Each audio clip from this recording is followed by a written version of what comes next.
তুমি বলবে বায়াত শব্দের অর্থ কি? বায়াত শব্দের অর্থ বিক্রি হওয়া। এবার বলবে মুরিদ শব্দের অর্থ কি? মুরিদ শব্দের অর্থ হলো মরা। মুরিদ শব্দের অর্থ যে মরা, এটা কিভাবে? কারণ মুরিদের বউ আছে, বাচ্চা আছে, পরিবার পরিজন সবই আছে, তাহলে মরা হয় কিভাবে? একটু এক্সাম্পল দিয়ে বুঝিয়ে দাও। মুরিদ শব্দের অর্থ মরা। এটা কেমন মরা? এটা জিন্দা মরা। মুরিদের হাত আছে, কিন্তু সে হাত দ্বারা কাউকে আঘাত করতে পারে না।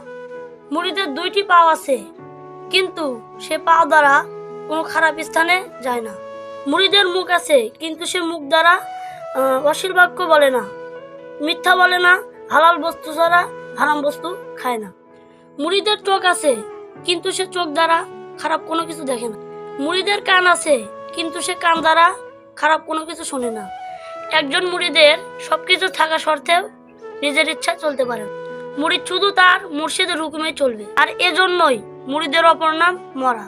নতুন হলে ফলো দিন, ভালো লাগলে শেয়ার দিন।